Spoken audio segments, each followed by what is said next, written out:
ሰላም የማቀርባቸውን ታሪኮች ከወደዳችሁትና በምላሹም እኔን በጥቂቱ ለማገዝ ካሰባችሁ ቻናላችንን ሰብስክራይብ በማድረግና ይህንን ቪዲዮ ላይክ በማድረግ አብራችሁኝ ሁኑ። ታሪካችን የሚጀምረው ዲላን በሚባል አንድ ተንኮለኛ ተማሪ ነው። ዲላን በክፍል ውስጥ የተለያየ ድምጽ እያወጣ መምህሩን ያበሳጫል። መምህሩ ተቆጥቶ ጥያቄ እንዲሰራ ወደ ሰሌዳው ሲያስወጣው ማንም ያልጠበቀው ነገር ተከሰተ። ዲላን ቀስ በቀስ እየተሰወረ ሄደና ሙሉ በሙሉ የማይታይ ሆነ። ይህንን ያዩ የክፍሉ ተማሪዎች በሙሉ በድንጋጤ ደነዘዙ። በሌላ በኩል ደግሞ ሲንዲ የተባለችን የ6 ዓመት ህፃን ልጅ እናገኛታለን። አንድ ልጅ ሲያስቸግራት ሲሞክር ሲንዲ ተራ ህፃን አለመሆኗን አሳየችው። አንስታ ወደ ዛፍ ላይ ወረወረችው። እናቷ ግን ልጇ እንዲያለ ጉልበት ኃይል ስላላት ደስተኛ አይደለችም። ምክንያቱም ከሌሎች ልጆች የተለየች መሆኗን ታውቃለች። በሌላ በኩል ጄን የተባለች የ16 ዓመት ወጣት እናገኛታለን። በትምህርት ቤት ጓደኞቿ በምሳ ሰዓት ሊያሾፉባት ሲሞክሩ ጄን በንዴት የቴሌኪኔሲስ ኃይሏን ተጠቅማ ምግቡን በሙሉ በላያቸው ላይ እንዲረጭ አደረገች። ታከር የተባለ ልጅም በመዋኛ ገንዳ ውስጥ ሰውነቱን ለጥጦ በማተለቅ ሰዎችን አስገርሟል። ታሪኩ እንደሚነግረን እነዚህ ልጆች በሙሉ ልዩ ናቸው። ምክንያቱም ከዚህ በፊት ዓለምን ከአደጋ የሚጠብቅ ቲም ዜኒስ የተባለ የጀግኖች ቡድን ነበር። የቡድኑ መሪ ካፒቴን ዙም ሲሆን እጅግ ፈጣን የሆነ ጀግና ነበር። ወንድሙ ኮንከሽንም ከሱ ጋር ነበር። መንግስት ኃይላቸውን ለመጨመር የጋማ 13 ጨረርን ተጠቀመ። ነገር ግን ይህ ጨረር ዙምን ይበልጥ ኃያል ሲያደርገው ወንድሙን ኮንከሽንን ግን ወደ ጨካኝ ጠላትነት ቀየረው። ኮንከሽን የገዛ ቡድኑን አባላት መግደል ሲጀምር ዙም እሱን ለማቆም ሲል የፈጠረው ኃይለኛ አውሎ ነፋስ ወንድሙን ከምድረ ገጽ አጠፋው። ነገር ግን ዙምም በዚህ ምክንያት ኃይሉን ሙሉ በሙሉ አጣ። አሁን ታሪኩ 30 ዓመታትን ተሻግሮ ወደ ኤሪያ 52 ሚስጥራዊ ማዕከል ይወስደናል። እዚህ ጋር ዶክተር ግራንት ለጦር መኮንኑ ላራቢ አንድ አስደንጋጭ እውነት ይነግረዋል። ኮንከሽን አልሞተም ነበር። ይልቁንም በሌላ ዓለም ውስጥ ተቀጥቅጦ ቆይቶ አሁን በከፍተኛ ፍጥነት ወደኛ ዓለም እየተመለሰ መሆኑን ይገልጻል። ላራቢ መጀመሪያ ላይ ባያምንም ዶክተር ግራንት ግን ኮንከሽን ተመልሶ ዓለምን ሊያጠፋ 12 ቀናት ብቻ እንደቀሩት ያስረዳዋል። ላራቢ ቲም ዜኒስ ዳግም መቋቋም እንዳለበት ወሰነ። ለዚህም ልዩ ኃይል ያላቸው ልጆችና እነሱን የሚያሰለጥን አንድ ሰው ያስፈልጋል። እሱም ካፒቴን ዙም ነው። አሁን ዙም በትክክለኛ ስሙ ጃክን እናገኘዋለን። ጃክ ኃይሉን ሙሉ በሙሉ ስላጣ እንደ ማንኛውም ተራ ሰው ነው የሚኖረው። ነገር ግን አሁንም ቢሆን በቀረችው ኃይል ጣቱን በፍጥነት እንደ ጁስ መፍጫ እያሽከረከረ ጁስ ሲሰራ እንመለከታለን። ዶክተር ማርሽ ወደሱ መጣ። አዲስ የጀግኖች ቡድን እየመሰረቱ እንደሆነና የእሱ እርዳታ እንደሚያስፈልግ ትነግረዋለች። ጃክ ግን ወደዚያ ህይወት መመለስ አይፈልግም። በጥብቅ እምቢ ይላል። በዚህ ጊዜ ዶክተር ግራንት መድኃኒት ባለው መርፌ ተኩሶ ጃክን ካደነዘዘው በኋላ ወደ ምስጢራዊ ማዕከል ይወስደዋል። ጃክ ሲነቃ ራሱን በኤሪያ 52 ታስሮ ያገኘዋል። ዶክተር ግራንት ምርጫ ሰጠው። ወይ አብሯቸው ሰርቶ በየወሩ ደሞዝ ይከፈለዋል ወይም በቀጥታ ወደ እስር ቤት ይወርዳል። ጃክ ለእስር ቤት ስላልተመቸና በገንዘቡም ስለተሳበ በስምምነቱ ተስማማ። የፕሮግራሙ ኃላፊ የሆነችው ዶክተር ማርሽ የጃክ ትልቅ አድናቂ ናት። የካፒቴን ዙምን ኮሚክስ በሙሉ አንብባለች። ማርሽ 10 ልዩ ልጆችን እንዳመጡና ጃክ ከነሱ ውስጥ ተገቢውን መርጦ አዲስ ቡድን እንዲያደራጅ ነገረችው። ጃክ ልጆቹን ሲያይ ግን በጣም ትንንሽ በመሆናቸው ደነገጠ። በእነዚህ ልጆች ላይ ምንም አይነት የጋማ ሙከራ ስላልተደረገ ኃይላቸው እንዴት ሊጨምር እንደሚችል ግራ ተጋባ። ማርሽ ግን ያለ ጋማ ጨረርም ኃይላቸውን ማሳደግ እንደሚቻል ታምናለች። ጃክ አዲሶቹ ልጆች መፈተን ይጀምራል። አንዳንዶቹ ምንም ጠቃሚ ልዩ ችሎታ ሳይኖራቸው ሲቀር ዲላን፣ ሲንዲ፣ ጄን እና ታከር ግን ያላቸው ልዩ ኃይል ተመራጭ ያደርጋቸዋል። አራቱም ልጆች ወደ አንድ ክፍል እንዲገቡ ከተደረገ በኋላ ጃክ እዚህ የመጡበትን ምክንያት ያውቁ እንደሆነ ይጠይቃቸዋል። ሲንዲ ዶክተር ማርሽ የነገረቻትን ብትደግምም ዲላን ግን ሁሉንም ውሸት ነው በማለት ይቃወማል። ዲላን እዚህ የመጡት ከሌሎች ልጆች የተለዩ ስለሆነ ብቻ እንደሆነ ይናገራል። በዚህ ጊዜ ጃክ እውነቱን ይናገራል። እሱ ራሱ በዚህ ማዕከል ውስጥ እንዳደገና ይህ ቦታ ህይወቱን እንዳበላሸው ይነግራቸዋል። በግዳጅ እንዲሰለጥኑ እንደሚደረጉና ከሁሉም በላይ ደግሞ አደገኛ በሆነው የጋማ 13 ጨረር እንደሚፈተኑ ሲነግራቸው ልጆቹ በከፍተኛ ፍርሃት ተዋጡ። ዶክተር ማርሽ የጃክን ንግግር ስትሰማ በንዴት ወደ ውጭ አስወጣችው። በልጆቹ ላይ ምንም አይነት የጋማ ሙከራ እንደማይደረግ አስቀድማ ነግራው ሳለ ለምን እንዲህ እንዳለ ጠየቀችው። ጃክ ግን ላራቢን በሚገባ እንደሚያውቀውና ልጆቹን ለጋማ ጨረር መጋለጣቸው እንደማይቀር በብስጭት ይነግራታል። እሱ ራሱ እነዚህ ልጆች ለገንዘብ ሲላሳልፈው እየሰጣቸው እንደሆነ ስለሚሰማው በውስጡ ከፍተኛ ጸጸት እንዳለበት ይገልጽላታል። በሌላ በኩል ለአራቢ ለዶክተር ግራንት እንደተናገረው ልጆቹን በአጭር ጊዜ ውስጥ ማሰልጠን የማይቻል ስለሆነ የጋማ ጨረር እንዲዘጋጅ ትዕዛዝ ይሰጣል። ነገር ግን ስለ ኮንከሽን መመለስ ዙም ወይም ጃክ ምንም አይነት መረጃ እንዳይኖረው ያስጠነቅቃል። ለአራቢ ከወጣ በኋላ ዶክተር ግራንት ለጃክ የድሮውን የካፒቴን ዙም የጀግንነት ልብስ ያሳየዋል። ይህንን ልብስ ለመስራት ብዙ እንደደከሙበት ቢገልጽም ጃክ ግን ሊለብሰው አለመቻሉን ይነግረዋል። ልብሱን ሲያይ ጃክ የድሮ ትውስታዎቹ ተቀስቅሰውበት ትንሽ ደስ ይለዋል። በሌላ በኩል ማርሽ ለልጆቹ የዙምን የኮሚክ መጽሐፍ እየሰጠች የሚያሰለጥናቸው ሰው ተራ ሰው ሳይሆን ዓለምን ደጋግሞ የተረፈው ታላቁ ካፒቴን ዙም መሆኑን ተነግራቸዋለች። ልጆቹ ይህንን ሲሰሙ በድንጋጤ ወደ ጃክ ሮጡ። ሲንዲ በደስታ እኛም እንዳንተ ሌላ አየላን እንሆናለን፣ የራሳችን ስምና ልብስ ይኖረናል እያለች ትጠይቀዋለች። ጃክ ግን ሁኔታውን በቁም ነገር ይመለከተዋል። ጣቱን በፍጥነት እያሽከረከረ ድሮ መላ ሰውነቱ እንዲህ በፍጥነት ማንቀሳቀስ እንደሚችል ይነግራቸዋል። ልብሱም የሚቃጠለው በዚህ ፍጥነቱ ምክንያት እንደነበር ያስረዳቸዋል። ሆኖም ይህ ቦታ ቤት ሳይሆን ወታደራዊ ማዕከል መሆኑንና ሁሉም ሕግ ማክበር እንዳለባቸው ያስጠነቅቃቸዋል። በዚህ ጊዜ ዲላን አንተ ራስህ ኃይል ሳይኖር እንዴት ልታሰለጥነን ትችላለህ? ካፒቴን ዙም መሆንህንም አላምንም በማለት ያሹፍበታል። ካሴም ሆነ ጃክ በልጆቹ ጥያቄና በቦታው ክብደት መሃል ላይ ቆመዋል። ከጥቂት ጊዜ በኋላ የልጆቹ ስልጠና ይጀምራል። ሲንዲ እጅግ ከባድ የሆኑ ብረቶችን በቀላሉ ታነሳለች። ጃክ ሊያሾፍባት ሲሞክር ግን በንዴት አንድ ትልቅ ድንጋይ ወረወረችበት። ጃክ ለጥቂት አምልጦ ቢተርፍም ደንግጦ እሷን ማሞገስ ይጀምራል። ይህ በእንዲህ እንዳለ ዲላን የማይታይ የመሆን ኃይሉን ተጠቅሞ ከስልጠናው ደጋግሞ ያመልጣል። ዶክተር ግራንት ለምን እንዲህ እንደሚያደርግ ባይገባውም ጃክ ግን ቀላለው እዚህ መሆን ስለማይፈልግና ማምለጥ ስለፈለገ ነው ይላቸዋል። የታከር ተራ ሲደርስ ደግሞ ልጁ ስልጠናውን ይፈራል። ማርሽ ልታበረታተው ብትሞክርም ጃክ ማሾፉን ይቀጥላል። ታከር በንዴት ኃይሉን ተጠቅሞ ጃክን መስኮት ላይ ለጥፎ ያስቀረዋል። ጃክ አሁን ማርሽን እነዚህን ልጆች ለምን እያዘጋጀን ነው ብሎ ይጠይቃታል። የሚገርመው ግን ማርሽ ራሷ እንኳን እውነቱን አታውቅም ነበር። ጃክ በማርሽ ባህሪ በጣም ተበሳጨ። በኮሚክስ ላይ ያነበበችው ጀግናና አሁን እያየችው ያለው ሰው መለያየቱ ግራ አጋባት። ጃክ ግን የመረረውን እውነት ነገራት። በኮሚክስ ላይ የሚታየው ታሪክ ሁሉ በመንግስት የተቀነባበረ ውሸት እንደሆነና እውነታው ግን እጅግ የከፋ መሆኑን ገለጸላት። ማርሽ በንዴት ተሞልታ ወደ ስብሰባው ክፍል በመግባት ለአራቢን እነዚህን ልጆች ለምን አደጋ እያዘጋጇቸው እንደሆነ ጠየቀች። ጃክም ተከትሏት ገብቶ ያንኑ ጥያቄ ቢያነሳም ለአራቢ ግን ምንም አይነት መልስ ለመስጠት ፈቃደኛ ሳይሆን ቀረ። እንዲያውም ጃክን ከክፍሉ አስወጣው። ከስብሰባው በኋላ ማርሽ በጣም አዘነች። በልጅነቷ ጓደኛ እንዳልነበራትና ብቸኛ መጽናኛዋ የካፒቴን ዙም ኮሚክስ እንደነበር ለጃክ ነገረችው። አሁን ግን ጃክ ለገንዘብ ብቻ ጊዜያቸውን እያጠፋ እንደሆነ ተሰምቷታል። ጃክ ልጆቹን ለፍልሚያ ስልጠና ይዞ ሲሄድ በድንገት የድሮ ሮቦት ጓደኛውን ፒብን አገኘው። ፒብን በማየቱ በጣም ደስ አለውና ልጆቹን ይዞ ወደ አንድ ምስጢራዊ የመሬት ክፍል ወረደ። እዚያም አንድ አስደናቂ የሆነ የጠፈር መንኮራኩር ቆሞ ነበር። ልጆቹ በደስታ ፈነጠዙ። ጃክም ሁሉንም ጭኖ ለሽርሽር ወጣ። በመንገድ ላይ ቆመው የሚበላ ነገርና መክሰስም ገዙ። ነገር ግን ይህ ምስጢራዊ ጉዟቸው ብዙም አልቆየም። የጠፈር መንኮራኩሩ በከተማው ሰማይ ላይ መታየቱ በዜና መሰራጨት ጀመረ።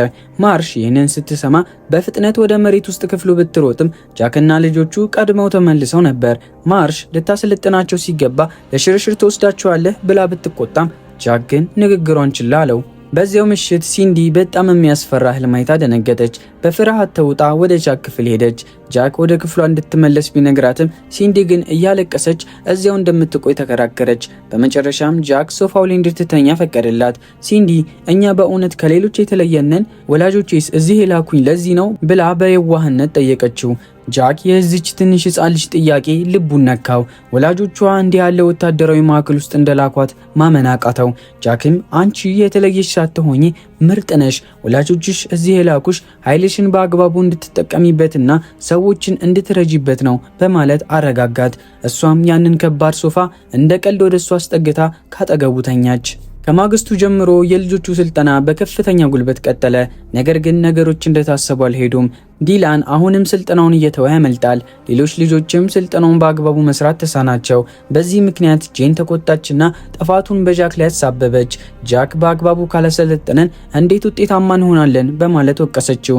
በሌላ በኩል ጄን፣ ታኩርና ሲንዲ ተደብቀው ወደ ዶክተር ግራንት የቁጥጥር ክፍል ገቡ። እዚያም በጨዋታ መልክ የአየር ንብረት መቆጣጠሪያ ቁልፎችን መጫን ጀመሩ። በድንገት በስልጠናው ሜዳ ላይ ከባድ ዝናብ መዝነብ ጀመረ። ከዚያም መብረቅ፣ በመጨረሻም በረዶ መጣ። ልጆቹ በደስታ ሲዘሉ፣ ዶክተር ግራንት ግን በድንጋጤ ታውቋል። ጃክ በዲላን ባህሪ ተበሳጭቶ ልዩ በሆነ እስር ቤት ውስጥ አስቆለፈበት። ጃክ ሄዶ ሲያነጋግረው ስለ ድሮ ቡድኑና ስለ ወንድሙ ኮንክሽን ታሪክ ነገረው። ከዚያም ዲላንን ከእስር አውጥቶ አንድ ፈተና ሰጠው። አእምሮህን ሰብስበ ጄን አሁን የት እንዳለችና ምን እያደረገች እንደሆነ እይ አለው። ዲላን ሲሞክር በድንገት የጄን ክፍል በአይኑ ፊት በግልጽ ታየው። ጃክም ይህ ማይንድ ሳይት የሚባል እውነተኛ ኃይልህ ነው። ቡድናችን መሪ ያስፈልገዋል። አንተ ደግሞ መሪ የመሆን ብቃት አለ አለው። ዲላን ስለ ኮንክሽን ሲጠይቅ ጃክ ተቆጣ። ዲላን ግን ያ ምስጢራዊ ጠላት ኮንክሽን የጃክ የገዛ ወንድሙ እንደነበር በራእዩ ተረዳ። ጃክ የመረረውን እውነት ለዲላን ይነግረዋል። የኮንክሽን ትክክለኛ ስም ኮነር እንደነበረና በአንድ ወቅት ዓለምን የሚያድን ታላቅ ጀግና እንደነበር ያስረዳዋል። ነገር ግን ያ የተረገመው የጋማ 13 ጨረር ወደ አደገኛ ጠላትነት ቀየረው። ዶክተር ማርሽ ይህንን ንግግር በካሜራ ትሰማለች። ጃክ አዲሱን ቡድን ሲያይ የድሮ ጓደኞቹ ትዝ ይሉታል። ስለዚህ እነዚህ ልጆች በአግባቡ ለማሰልጠን ቆርጦ ይነሳል። በሌላ በኩል ጄን ከወላጆቿ የቀራት ብቸኛ ትዝታ አንድ ሀብል ሲሆን በችሎታዋ ምክንያት ወላጆቿ ጥለዋት ሄዱ ይመስላታል። ነገር ግን ዲላን ሀብሉን ይዞ በኃይሉ ያለፈ ታሪኳን ለማየት ይሞክራል። ጃክ አሁን ስልጠናውን በሙሉ ልቡ ይጀምራል። አካላዊ ስልጠና ብቻ ሳይሆን ልጆቹ ኃይላቸውን በአእምሯቸው እንዲቆጣጠሩ ይረዳቸዋል። በጃክ መሪነት ልጆቹ አስገራሚ መሻሻል ማሳየት ይጀምራሉ። የሁላቸውም ውጤት ከቀን ወደ ቀን እየተሻሻለ ሲመጣ ማርሽ በጣም ትገረማለች። ጃክን እንዴት እንዲህ ተቀየርክ ብላ ስትጠይቀው ጃክ ከዚህ በፊት የነበረኝን ቡድን ሳጣ ነው ምን ያህል ልዩ እንደነበሩ የገባኝ። አሁን ግን እነዚህ ልጆች እንደ አንድ ቡድን ብቻ ሳይሆን እንደ ቤተሰብ እንዲያድጉ ፈልጋለሁ ይላታል። ማርሽ በዚህ ንግግር በጣም ትደሰታለች። ዶክተር ግራንት ለላራቢ እንደገለጸው አሁን ያለው ብቸኛ ተስፋ ጃክና ማርሽ ናቸው። ኮንክሽንን ለማስቆም እነዚህ ልጆች በሚገባ መሰልጠን አለባቸው። ግራንት ላራቢን እባክህ ጋማ ጨረርን እንዳትጠቀም በማለት ያስጠነቀቀዋል። ምክንያቱም ያ ጨረር ነው ኮንክሽንን ወደ ጭራቅነት የቀየረው። አሁን ደግሞ ኮንክሽን ይበልጥ ኃያል ሆኖ ከታሰቡ ጊዜ ቀድሞ ሊመለስ እንደሚችል ይገልጻል። ምስጢራዊውን ዓለም ማየት የሚችሉበትን መሳሪያ እያሳየው ልጆቹ ኮንክሽንን ትኩረት ካሳቱት እሱ በድምፅ መረብ ሊይዘው እንደሚችል እቅዱን ይነግረዋል። ስልጠናው መጠናቀቁን ለማክበር ጃክ ለልጆቹ ትንሽ ድግስ ያዘጋጃል። በድግሱ ላይ ዲላን ለጄን የወላጆቿ ስም የተጻፈበትን የአንገት ሐብል በስጦታ ይሰጣታል።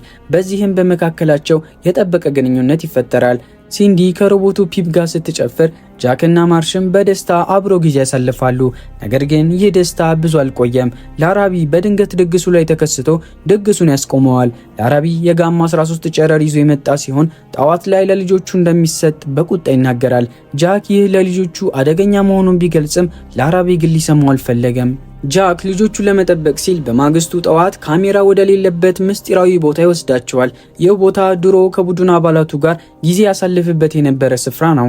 እዚያም ጃክ ለልጆቹ የጀግንነት ስም ይሰጣቸዋል።